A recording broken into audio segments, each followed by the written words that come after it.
Hey, Shalom, Kalalal, Yahweh, Hashem, Yahushai. I just want to give all praises, glory, and honor due unto Yahweh, Hashem, Yahushai, Hashem, Rakah, Kodash, and double honors to the apostles and elders and bishops. Do you guys say Shalom and Shalom unto the hopeful elect? This is the VOJ, the voice of Jacob. My name is Brother Kubari Allah, and Lord willing, this will be edifying and thought provoking in the spirit and power of Yahweh, Hashem, Yahushai. And yeah, I just want to share this video. It's from the channel called Police Insider. It says, police step in when creep rapes girl at the mall. And, immediately I thought of Deuteronomy chapter 22, verses 28 through 29, going into the law of rape and laying hold on a woman. It's a good example of that, on how you're supposed to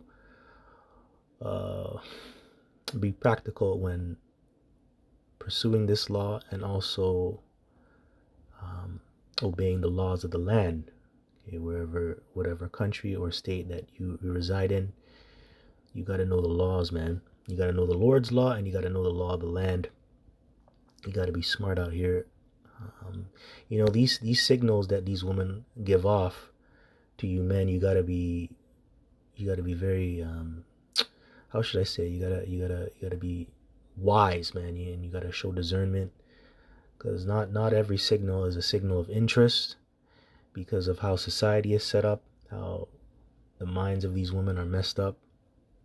So you gotta have wisdom, you gotta be smart, because she may be interested in you, and then all of a sudden she changes, and then when she changes, you get in trouble. And that's how it is. You gotta be wise out here, man. But society viewed this woman in the video as a girl when she's not a girl in the eyes of the Lord. First of all, she's 15 years old and she passed the flower of her age. She's not a child, she's a woman. Okay, biologically, she's a woman. But Esau is saying that she's still a little girl. So this rape, how they view it, occurred between a man and a child, a little child, which that's not the case.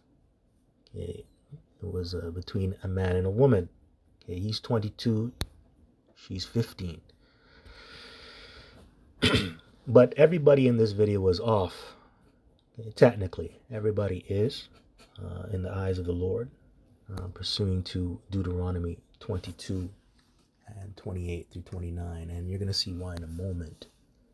Right now, this guy here, I believe he's from the Northern Kingdom. He looks like a so-called black man. It's just how he has his hair, right? But he's from the Northern Kingdom. He wasn't really right on how he did things. He has a record, and he's known for doing this to these women, luring them and then popping them and then just leaving them. Which, the act that he did, you can do that, but it comes with responsibility. There's nothing wrong with you taking the box, taking a woman. It's just that if you're not taking responsibility afterwards, then it becomes a problem. Then you're offending the Lord, because restitution has to be brought to the family, mainly the father of that woman. And then also, you can't put that woman away. You have to deal with her as a wife. Now, if you're going to do things like this, that means that you want a wife.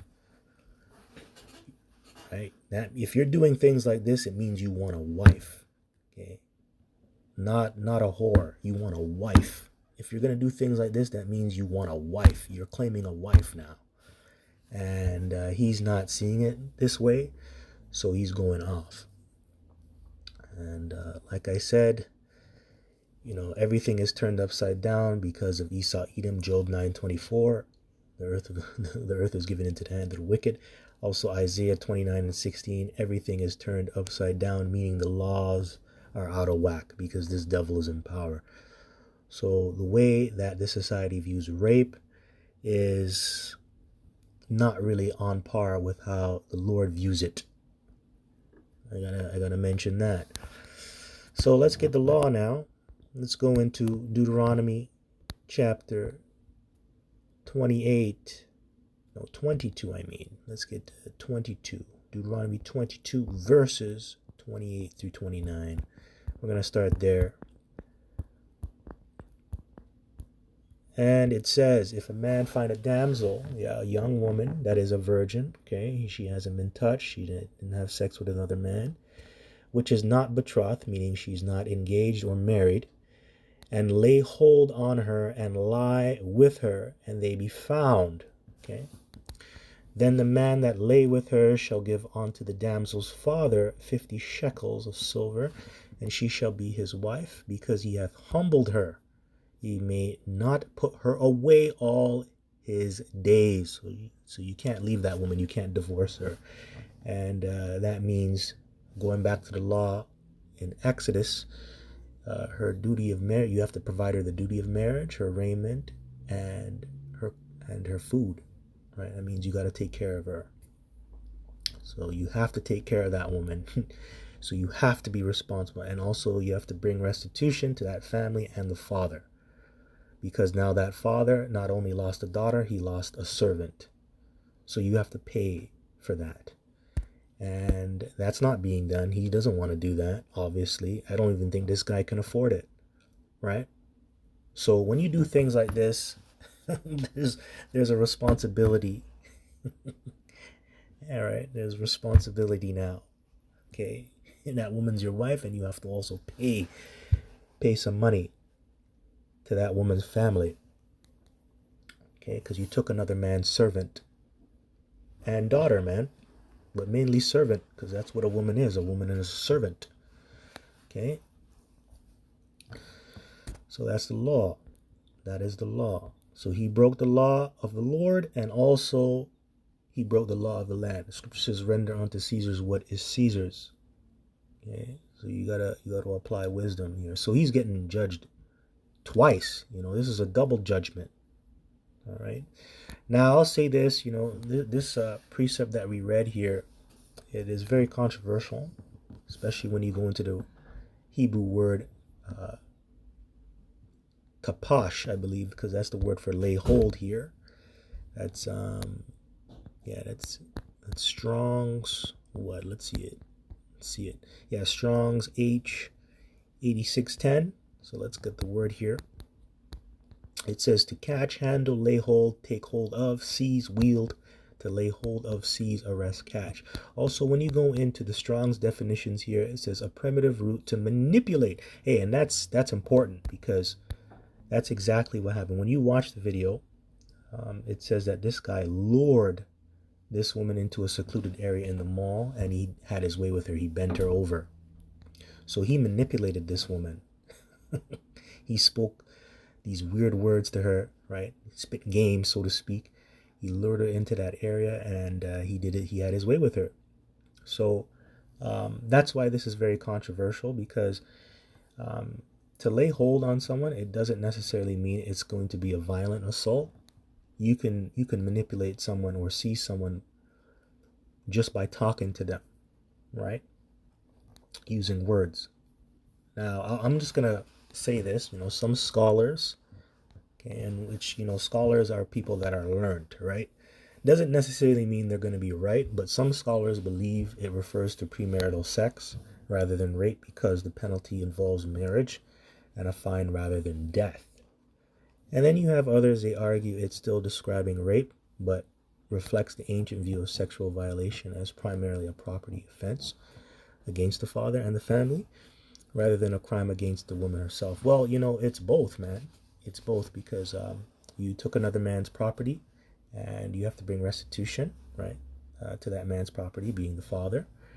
And you did commit a crime against the woman, right, because now she's going to be shamed forever, and that's going to hinder her chances from having a proper marriage in the future. Yeah, and you defiled her, man, right? You took her virginity. That's very important. So that is a crime, right? That is a crime. But let's get another example of this that's similar to this, and also the law, okay, that we just read. You can go into the account of Genesis the 34th chapter, and also you can get 2 Samuel the 13th chapter. Genesis the 34th chapter goes into Dinah, Jacob's daughter, on how she was taken by Prince Shechem. right? It was a son of a king, and he laid hold on Dinah and lied with her, right? He laid with her, and he took her, right? He raped her. Also, King David's son raped raped King David's daughter. So this guy, he raped his own sister, which was Ammon. He raped Tamar. So that's another example of manipulation too. I'm talking about 2 Samuel, the 13th chapter, because Amnon, he manipulated his sister into lying with her, raping her. Right, so that's why I said the word rape, when you go into Deuteronomy 22 and 28, when it says lay hold, which the Hebrew word is, I think it's thapash, I believe. Yeah, thapash. It doesn't necessarily mean that it's always going to be a violent assault. You can manipulate somebody. So those are two good references to go to, Genesis 34 and 2 Samuel, the 13th chapter. Now we can get Genesis 34. We can get it. We'll start at verse 1. And Dinah, the daughter of Leah, which she bare unto Jacob, went out to see the daughters of the land. So yeah, she went to have a good time with her friends. Okay, it's the daughters of the other nations. So he went out to have a good time, and that's what Eve likes to do, go out and have a good time. But you got to be careful. Hey, and this is another lesson for you young women, man. You got to be careful of these men out here too, and you gotta, well, really what I mean is you gotta understand how men think, and you gotta watch yourself. You gotta protect yourself too. You can't just be out here walking around, because you can get snatched up. So you gotta know how to deal with men, because men have a rod between their legs, and that has a mind of its own.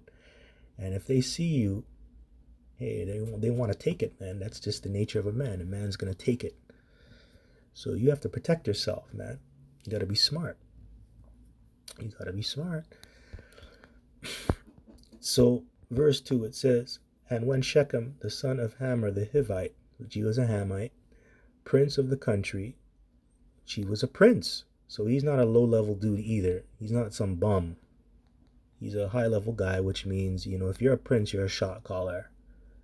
And if you say you want something, you're going to get it. All right? Now it says, saw her, he took her and lay with her and defiled her, means he slept with her. And you know what it says in the NLT? I'll read in the NLT for you so you can get a better understanding. But the local prince, Shechem's son of Hamor, the Hivite, saw Dinah. He seized her and raped her. There you go. He raped her, which means he took her, lied with her by force, all right? And his soul clave unto Dinah, the daughter of Jacob, and he loved the damsel, and spake kindly unto the damsel. And Shechem spake unto his father Hamor, saying, get me this damsel to wife. So now he was going to take the responsibility. Okay, he took responsibility. He said, now this woman is going to be my wife now. So I'm going to marry her. So obviously he was going to pay restitution to Dinah's father, which is Jacob.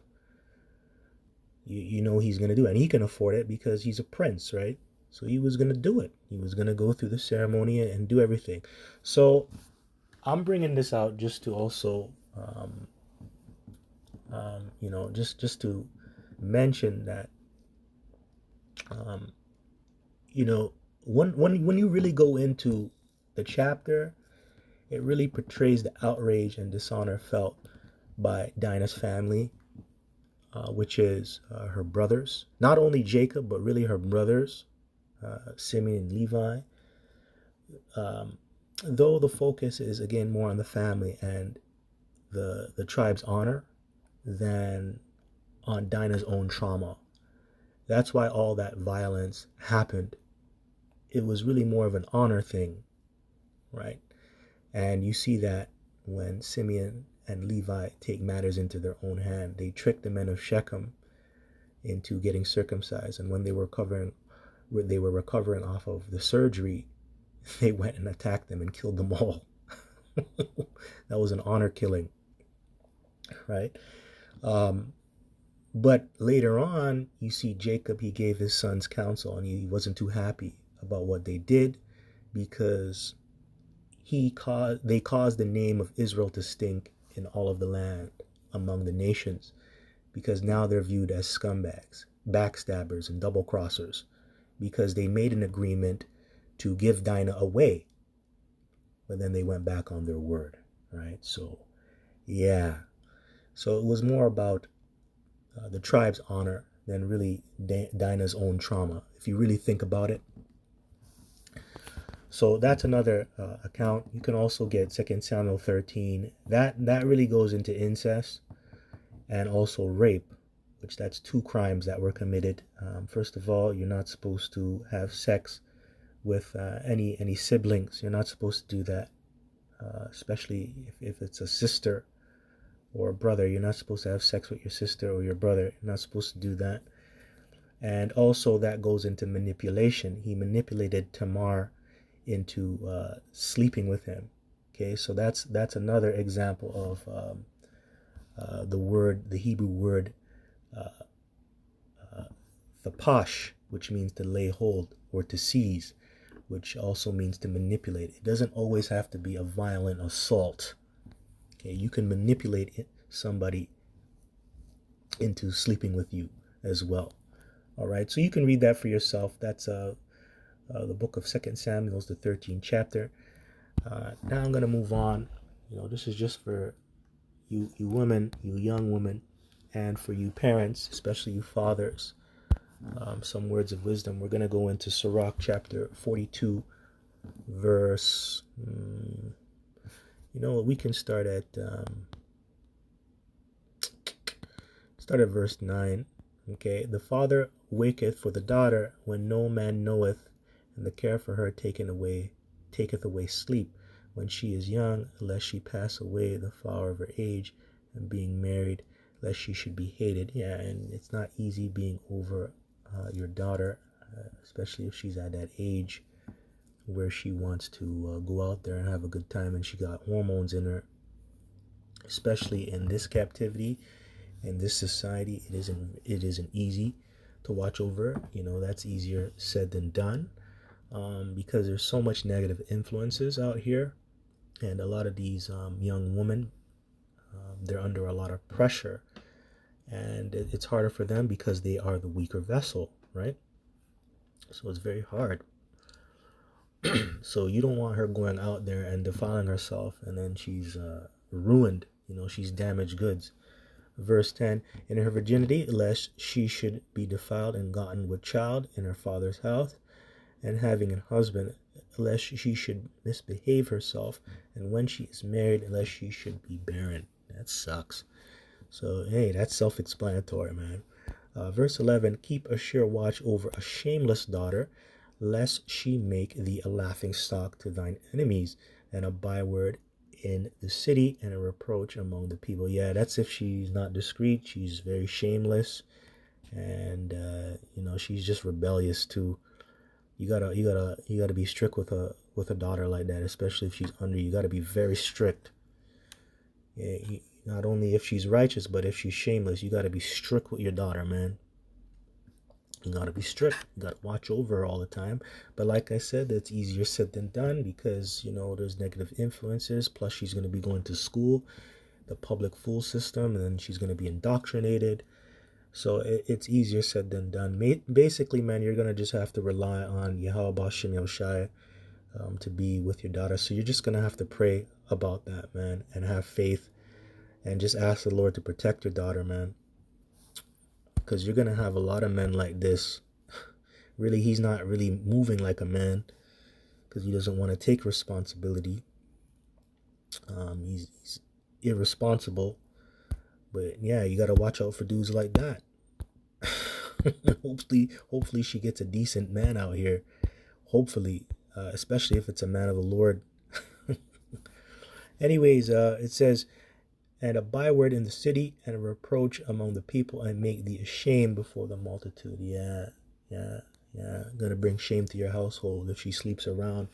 And that's what happened in Genesis, the 34th chapter. That's what they were worried about. It's about the honor for the family and the tribe, right? Not only the daughter is going to be defiled, especially if she was righteous. Yes, you're worried about that, but really it's that name, that shame that's going to bring upon your name. That sucks. That sucks. Let me get, I really want to go into the signals of, because you got to be wise out here, especially you men. Certain signals that you're receiving from these women, it doesn't necessarily always mean it's a signal of interest. Signals can just be about friendliness, politeness, or just someone's personality. You have to understand, in Babylon the Great, communication is out of whack. People communicate differently, and attraction cues can be easily misread. You have to understand that as a man moving in Babylon the Great, right? This is not the fucking ancient world, and you can't you can't do that, because me personally, I'm about let your nay be your nay. Say yes or no, but that's not how how it's gonna be out here. Let me get that, man. Let me get Matthew the 5th chapter. Nay be nay, because you're not gonna get that. Nay or nay or nay be. It's in Matthew the 5th chapter. I know that's there. Here we go. This is Matthew chapter 5 verse 37. It says, "But let your communication be yea, yea, nay, nay, for whatsoever is more than these cometh of evil." And that's what you're going to get. In this society, evil. Whatsoever is more than these cometh evil. And that's what you're going to get in this evil world that we live in. Because why? Job 9:24, the earth is given into the hand of the wicked. Revelation 20:7, or verse 5-7, talks about how this devil is going to deceive the whole world into believing a lie, right? And that comes through communication, speaking, right? So, and also that goes into the laws as well. Isaiah chapter 29:16. He's going to turn everything upside down. So that includes the minds of these women too. It's going to be polluted, and the way they communicate is going to be all out of whack. So you have to protect yourself out here as a young man, especially if you're a young man, a man in general, but especially if you're a young man, because you're full of testosterone and you want to just get it in. That's all you're thinking about. You're thinking about popping. That's all you're thinking about. So like I said, people communicate differently, and attraction cues can easily be misread. So, the best way to know if someone is genuinely interested is through clear communication, not assumptions. So you can't just assume things. Just because she says something or she's giving off a certain signal, you can't just assume. You have to be very, very sure. Okay? You have to be very, very sure. That's why I brought this out. Straightforward and reflective. Just because a woman gives you signals doesn't mean she's interested. Sometimes kindness is just kindness too. Sometimes she's just saying hi, how you doing? She's just being friendly. And is she supposed to be talking to you? No, she's not. She's not. Okay. Signals don't always mean interest. Don't confuse kindness for flirting. Do not do that. Okay. Be mature and thoughtful. Learn to tell the difference between genuine interest and simple courtesy, man. Not every smile is an invitation, brothers. Okay, right. I know it's hard, but that's just some advice. Maybe get some books on communicating with women. Body language. Maybe you can read some books. There's some books that you can find out here. You can go on Amazon, get some books on attraction. When it comes to body language, don't shy away from those things. Don't feel embarrassed to read some books, because hey, that could save your life, man. You might get locked up if you misread a woman the wrong way. So anyways, man, with that, hope this was edifying. Until next time, just want to give all praises, glory, and honor to Yahweh, Bahashem Yoshan, Bahashem Rakah Kodash. Also double honors to apostles, elders, and bishops, to USA Shalom, and Shalom unto the hopeful elect. This is Gabar Ya Allah from the VOJ, the voice of Jacob. Kwam Ya Shalom, Shalom, and also a Bible ball. Shalom.